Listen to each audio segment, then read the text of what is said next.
Welcome to Attic Vision. I'm Medusa. Today we're going to talk a little bit about The Evil Below, Chopping Mall, the horror paperback of the week, and I'll reveal this month's featured flick. So first up we have The Evil Below, released by Ray Dawn Entertainment in 1989. It's basically about a guy who is about to have his boat repoed. This happens. Mermaids are very hot. Yeah, everybody wants to fuck a fish. And then he's convinced by an adventurous 80s babe to go on a treasure hunt. The movie basically has an amazing knife throw, a magician villain, some prime music choices, but not a lot of horror.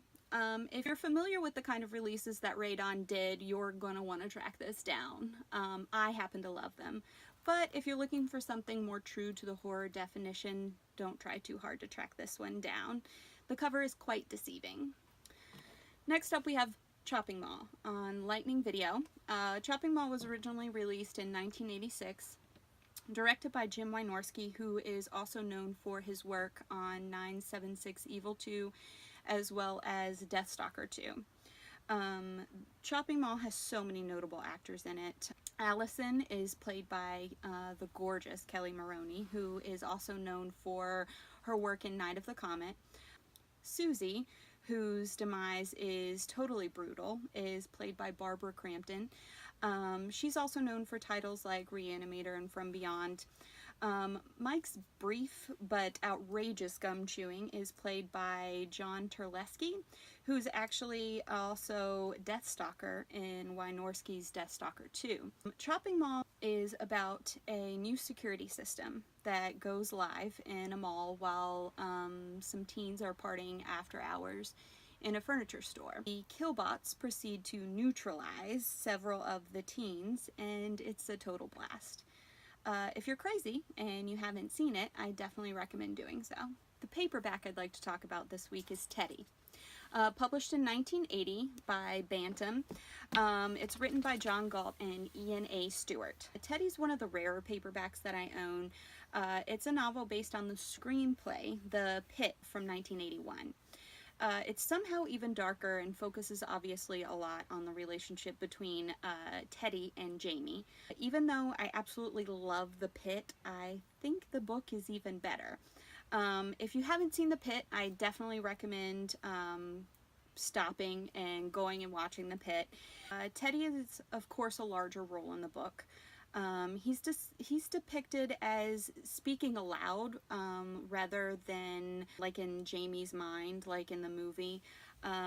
Throughout the book, you're unsure if Jamie is totally nuts or if the bear is like a super evil toy.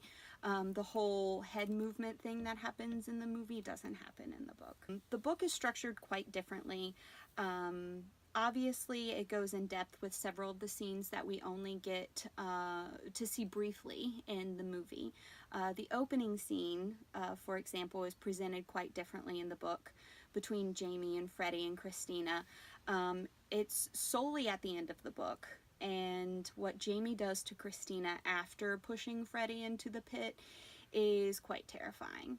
The conversation between Jamie's mother and Sandy, for example, is also quite different in the book, and actually I think much better. It paints a much clearer picture of like what the home dynamic is and what's going on, and it makes the book feel different than the movie feels in a way. I could talk all day about both The Pit and Teddy, but if you're a fan of The Pit and you find yourself in the position to acquire the book, and you can, I absolutely recommend doing so. And watch The Pit if you haven't seen it. This month's featured flick is Edge of the Axe. Released in 1988, this is a Forum Home Video release.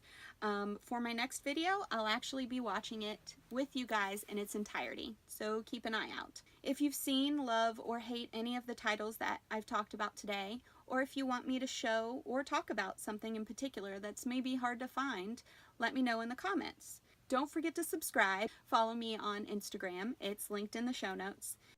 Thanks for tuning into Attic Vision. I'm Medusa.